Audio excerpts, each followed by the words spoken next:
Hello everyone. Today's case is a heavy one because it deals with DV, but it's also a scary one because despite the victim in today's case doing everything right, getting all the help she could, going to police and more, she would still disappear. Cortney Lake was born February 12th of 1993 to her mother Lisa and father Sean. She grew up with her parents and a younger brother named Colin in the small town of St. Lawrence, Newfoundland, located on the Burn Peninsula. Courtney was described as a rambunctious, curious, sweet little girl that would grow into a very strong-willed young woman with a quirky sense of humor. She loved Christmas especially.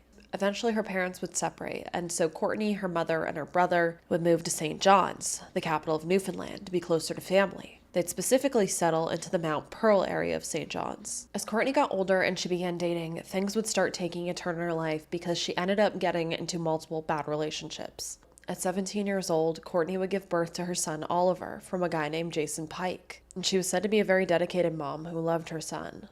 Now, I'm not entirely sure, but from the context that was given, it seemed that eventually Courtney either didn't have full custody of her son or she just wasn't able to take care of him, because it seems like Jason is the one that actually had their son full time. It was said, though, that Courtney would often call her son every other day before school, and they'd often do activities together. At this point in time, it seems like her main residence was living with her mother and her mother's partner. After having her son, Courtney wanted to participate in the Newfoundland and Labrador pageant. However, they had a rule where single mothers weren't allowed to apply. So Courtney actually would end up fighting against this rule, the news would pick up her story, and Courtney would end up being the first single mother to run in the pageant. And she was the reason that that rule will be changed. As of around 2017, Courtney had also started dating a guy named Ryan, according to her Facebook page, although I never really heard much of him regarding any of this case. Now, as I said, Courtney seemed to have a history of dating bad guys. And sadly, at the age of 24, she was trying to end a relationship with her 25-year-old military ex-boyfriend named Philip Smith. And there are many, many stories that are very scary regarding Philip and Courtney. On April 15th of 2017, Philip and Courtney were in his vehicle when he began driving 70 to 80 kilometers an hour and would kick Courtney out of the vehicle while driving at that speed. This resulted in Courtney sustaining a head injury when she was pushed out and hit her head on a curb. A month later, Philip would go on to distribute intimate images of Courtney without her consent, which I've often seen referred to as revenge porn. After this, Courtney would take many steps to get help for DV and to safely get away from her abuser. As I said, Courtney was now living with her mother. She had gotten away from him, and she'd also gotten an emergency protective order against Philip, peace bonds, and she also spoken to authorities about how Philip had assaulted her. She took every necessary step that everyone tells someone in this situation to take. She did everything she could to try to get Philip away from her, to get Philip to stop contacting her, and to separate herself from the situation. Despite all of this paperwork, however, it would not stop Philip from contacting her still in real life. Because that's sadly what happens when it comes to DV, stalker situations. Despite all of the legal parameters you may take, it truly is just a piece of paper, which is so scary because it is up to the individual you're filing it against to decide how scared of these legal actions they are compared to what they want from you. It's not going to physically stop someone from still following you, contacting you, coming after you, unless of course then, the police catch them doing it and then they get arrested. But that requires the police to catch them doing it. And then I've also seen cases though where the person doesn't get hurt, there's no proof of them actually hurting you, so then the police don't take it as seriously. They can still hurt you. They just legally aren't supposed to, It's very scary. But Courtney was trying. But it seemed like, just like many cases, Philip didn't care about the legality of things. And when people are in these situations and now their abuser knows that they're fighting back, it's going to make their abuser even more angry, and it makes the situation even more dangerous. And because the abuser wants to be in control, and that lack of control may make them spiral, it may make them angrier, and it might make them lash out even more. In the spring of 2017, despite a no-contact order from the court, Courtney's mother Lisa would receive a phone call from Philip claiming he was going to unalive himself, which is another tactic we often see in DV situations. Despite Lisa's disdain for this guy that was abusing her daughter and just causing chaos in their lives, she went ahead and contacted his sister and let her know that her brother was giving her these messages and calling her and saying he was going to do this. So his sister ended up trying to go find him. The police were called, the police were involved, and the police would eventually stop him from unaliving himself. And after he was intervened, he ended up spending quite a few days in a hospital, for his mental health. The last time Courtney and Philip had broken up, Courtney tried to go over to his home to pick up some of her belongings with her mother and her mother's partner. However, when they arrived, the trio would end up finding multiple boxes of Courtney's belongings set on fire in the lawn. However, if you remember, Courtney's favorite time of year was Christmas. She absolutely loved Christmas, and Philip knew this, so he specifically left her Christmas ornaments and her prized Christmas decorations out of these boxes that he allegedly torched, because he was going to use them to pull her back once again. Early on in the day of June 7th of 2017, Philip would attend provincial court in St. John's, where he pled guilty to assaulting Courtney, distributing intimate images of her, and breaching prior orders to stay away from her and her mother. Keep that in mind, he pled guilty to all of this. That means he addressed everything that he did and he admitted to it. Despite this, later on that afternoon, he would be released and he would immediately go on to contact Courtney once again, just after telling a judge he was no longer going to do it. And he would end up messaging Courtney saying, quote, "If you want your Christmas stuff, I will come and get you. You can come to my house, we'll go through it, and I will bring you back." End quote. Again, completely against the court orders, restraining orders he had just pled guilty to, and just told the judge he was no longer going to contact her. Immediately was released from custody, immediately contacts her. This man did not care about the rules. He did not care about the laws. He did not care what Courtney wanted. He only cared about his own selfish wants and needs. And that is what is so scary about these situations. No matter what she did, he was still there, still lurking. Earlier on in that day, while Philip was in court, Courtney would go to the pool with her son and Jason, who would drop her off around 5 p.m. and take their son with him. The last time Lisa would see her daughter alive was also around this 5 p.m. mark. Her and her partner would end up leaving the home to go to attend a barbecue, and they would leave Courtney at home alone. Around 7 p.m., Lisa would end up calling Courtney to ask if she wanted any leftovers from the barbecue, because there ended up being a lot of leftover food, so she was going to bring some home with her. And apparently when she called Courtney to ask this, Courtney was telling her she was starving, yes, bring me back some leftovers, and that was that. But when Lisa and her partner would return home around 9 p.m. that evening, Courtney was not home. She was nowhere to be found inside. Immediately, Lisa had a bad feeling, which kept her up all night. She was just waiting to see if Courtney would come home or Courtney would call or answer her texts. Meanwhile, the rest of the family was trying to reassure Lisa that Courtney was probably just out with friends somewhere and she would eventually come back home. But as the night turned into June 8th and day broke, Lisa had finally had enough and she called the police and reported her daughter missing. Despite police listening and the news picking up the story, they all kind of echoed the same theories as the rest of the family, saying things such as that maybe Courtney just couldn't handle the stress of being a young mother, and so maybe she just took off on a week vacation. Maybe she was just blowing off some steam, or maybe she left the province to go do work. But come on. How common is it that someone just drops off the face of the earth without telling anyone, without bringing any of their belongings with them, to go off to work a job in a different province or to go take a vacation somewhere? It just didn't make sense. I don't think Courtney was made of money. I don't think she could have just went off on a week vacation to Disney World. You know what I mean? I don't think she had anything besides her son possibly stopping her. So I mean, if she wanted to go do something like that, why wouldn't she just tell her family she was going to go on a vacation? It doesn't make sense to me in these situations where everyone kind of just assumes that someone ran off somewhere. And it didn't seem to make sense for Courtney either. As days passed and Courtney didn't return, more and more people started to wonder if she didn't just go to take a break from her life. And they began to wonder if something bad may have really happened to her. Posters of Courtney began to be plastered through St. John's, along with electronic billboards. A Facebook page would also be created called Help Us Find Courtney, in hopes that it would spread the word quickly and get people talking, which it did. The account actually gained 5,000 followers within the first day, which is incredible. And a week after Courtney's disappearance, Jason would actually end up doing an interview for the news. I know it hurt her not being there full time. Seen it in her face many times, but we moved past all that, and there was the involvement like on the just through social media and FaceTime and like doing our once a week thing together with him, like swimming and stuff like that. And I seen hope. So how do you feel now that you say you just were seeing that hope for a few weeks and now she's missing?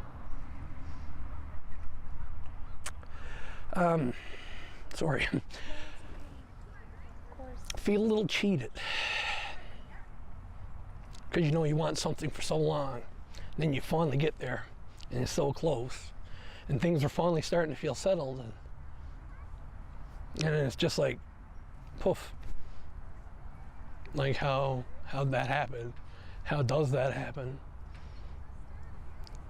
And how is that there's been like no real trace and that nobody has seen anything or heard anything? I don't believe that's the case.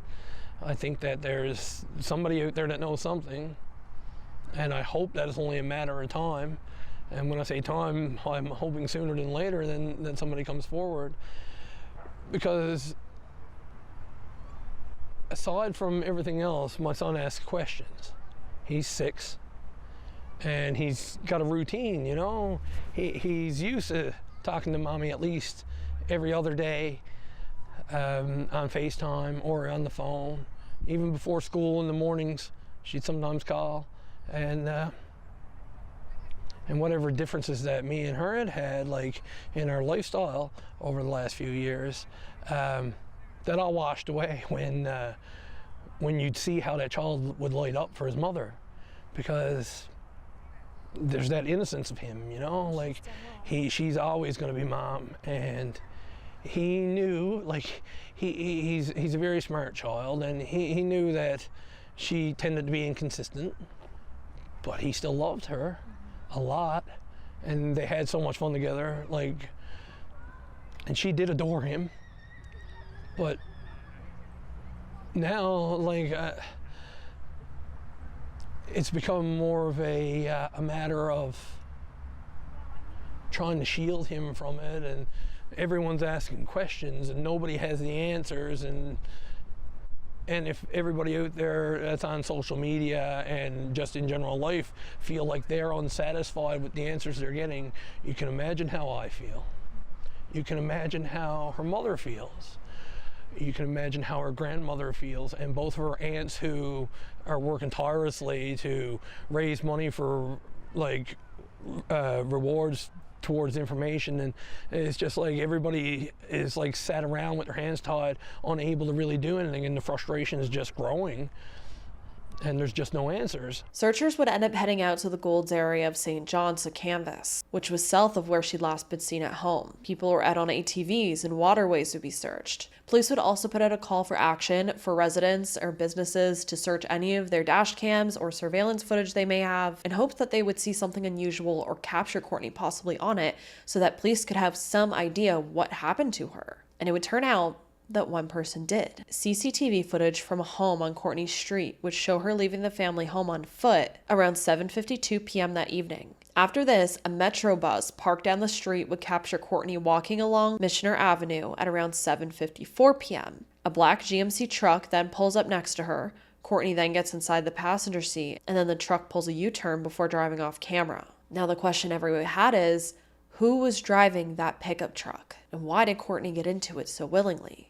Well, it would turn out to be her ex-boyfriend, Philip, who, as I mentioned, had been texting her earlier that day. And after just being in court for exactly what he wasn't supposed to be doing, graciously had offered to go take her to his home to get her Christmas ornaments, her prized Christmas ornaments, which after everything he had destroyed that was hers, it was the only thing that she would have had left, and she would cherish them. She truly did. And he knew that that's exactly how he could get her. And despite the restraining orders, he then showed up and picked her up in person. According to the text messages that police would later find between Courtney and Philip, she had full intentions of returning home later that day. But instead, she would never be seen again after getting into her ex-boyfriend's truck.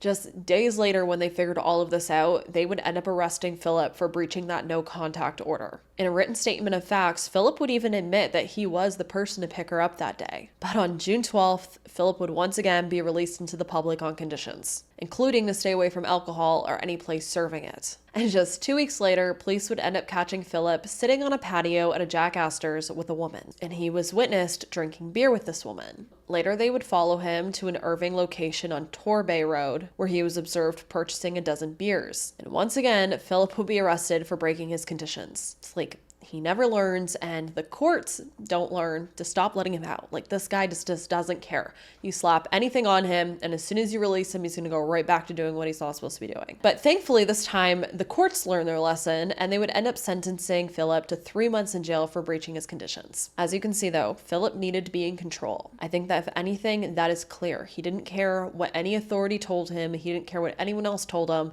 It was Philip's way or the highway, and that included both legally and in his personal life. While Philip was in custody, police were able to obtain a search warrant for his home located on Alice Drive. Authorities would also be captured by the media, towing Philip's truck from the driveway of his home, as well as taking other items from the home.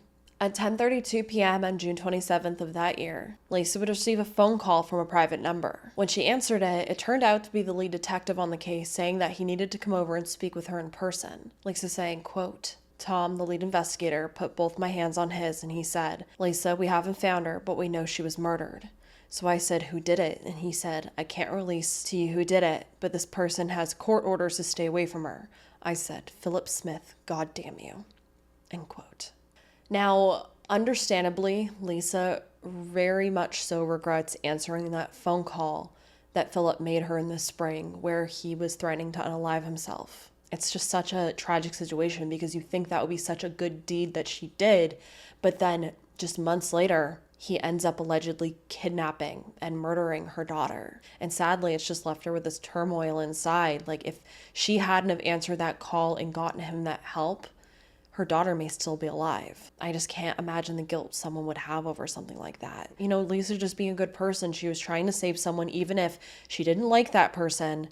And then he turns around and does what he does. It's sickening. It really just shows Philip's true colors. And over the years, Lisa has fought tirelessly for answers and to bring her daughter home. She's filled her home with purple butterflies in honor of Courtney. She even got her name tattooed on her arm, and she saves the pamphlets left over from memorial services. On June 30th, police would finally come forward to the public and announce they believe that Courtney had been murdered. No one knows, though, the evidence that police may have that brought them to this conclusion. There's usually some kind of evidence that is found in the investigation that leads them to this. They don't just come out and say, usually, this person's dead because they don't have proof. So it makes me wonder what they may have found possibly in his truck or just somewhere, and they just didn't want to release that. Now, eventually, those 3 months would pass that Philip was in jail and he would be released again. That September, Philip would also be relieved of his military service due to his criminal convictions. The authorities coming out and saying, quote, sexual misconduct and harmful and inappropriate sexual behavior of any kind is abhorrent and has no place in our Canadian Armed Forces, end quote. I'm glad they fully stripped him of his duty to the military because, yeah, the military has enough allegations against them when it comes to men in the military. Then they have this kind of individual like Philip, not only that doesn't listen to authority or rules, which is like the number one thing in the military usually, then he's treating women in this way and just completely ignoring the rules surrounding his treatment to women. I'm glad that they spoke up and they at least did something regarding this as well, because he should not be an honorary member of the military. But as I keep saying, Philip loved to be in control. And around 8 p.m. on November 1st, Lisa would be awoken by banging on her front door.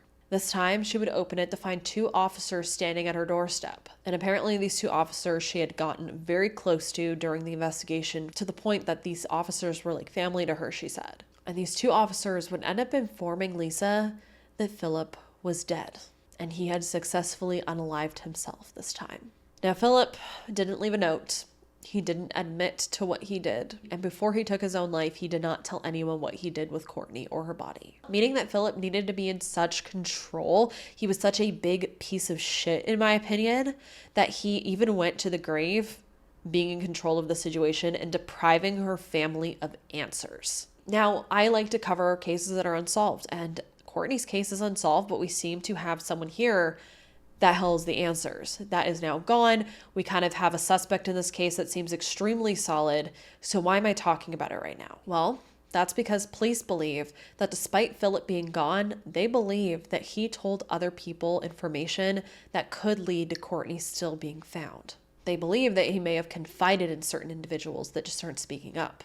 Because apparently police had went on to conduct more than 100 interviews. And according to police, some of these individuals gave contradicting statements that could be disproved by photo or video evidence. Why were there people said to be vouching for Philip's whereabouts when police could clearly disprove where he had been that day? When there is clear video footage, which I'm sure they weren't counting on, I'm sure Philip wasn't counting on, of Courtney getting into his vehicle and him being the last person with her. And then he goes on to admit in a written statement that he was the last person with her. And now that Philip's gone, why don't these people just speak up and give her family answers and closure?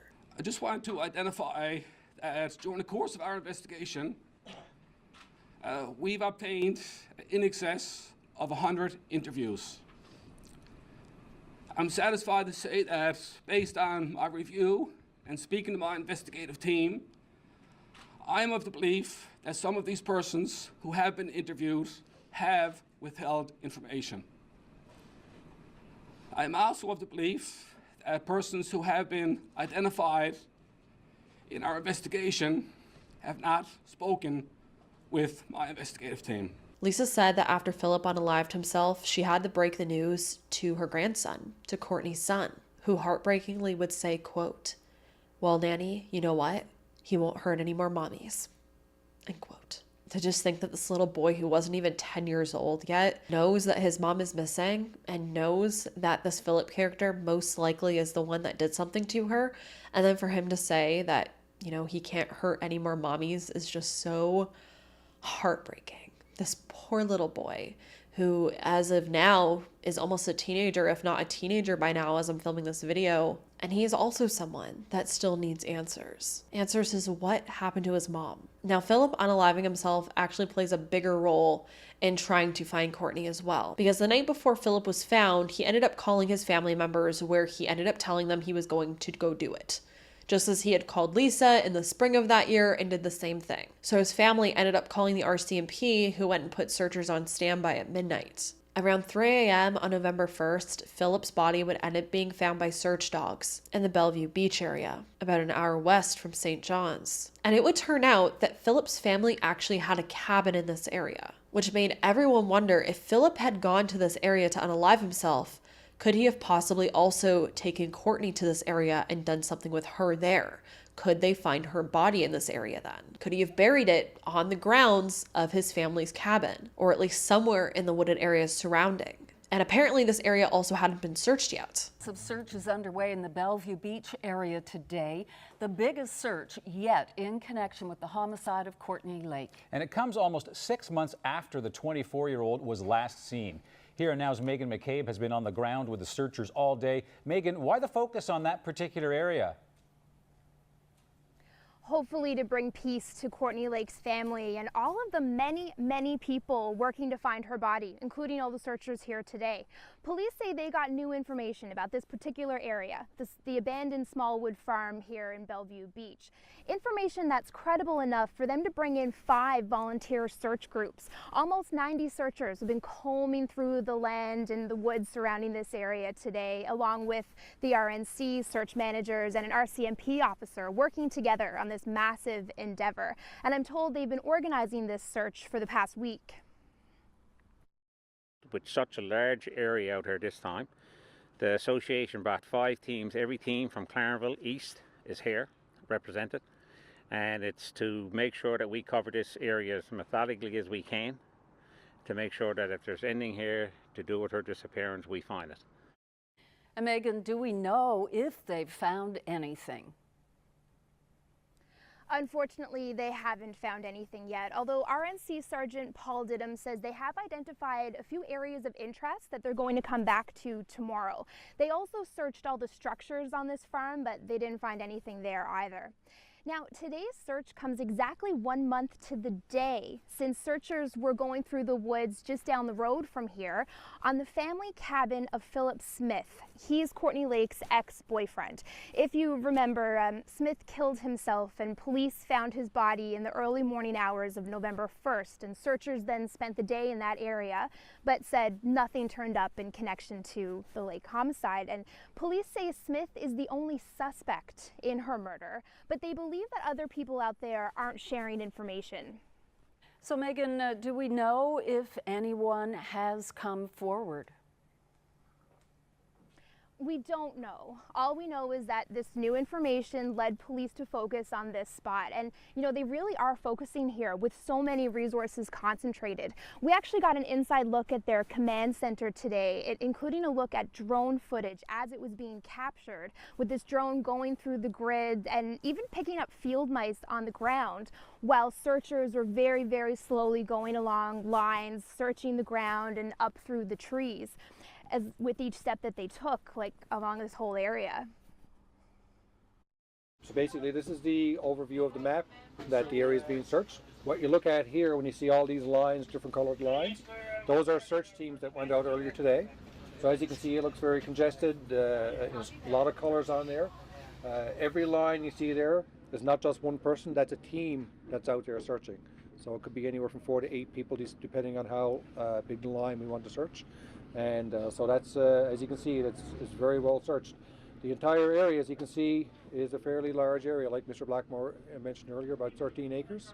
The Wolverines, Rovers, and Central Avalon ground search and rescue teams were all involved in the intensive search concentrated on an area between the main road in Bellevue and the Trans-Canada Highway. It wouldn't be until 6:30 p.m. that night, though, that the search would end up being called off. But it wouldn't be confirmed whether other areas were going to be searched. On March 4th of 2022, the RCMP would end up being called out to report of 2 vehicles and a motorcycle on fire while parked at a residence on Track Road Extension in Babels. It would turn out that Jason was the one that owned these vehicles that were set on fire, and he believed that he was being targeted by people involved in Courtney's murder. But I didn't see much more to come from that. Courtney was such a beautiful girl. She was still so young, and she had every opportunity to get away and have someone who truly cared about her and treated her well. She should have lived a full life with her son by her side. But instead, a piece of shit, because that's what he is, took that all away from her and her family. 4 hours after telling a judge that he wouldn't contact her ever again, he took her. And for what?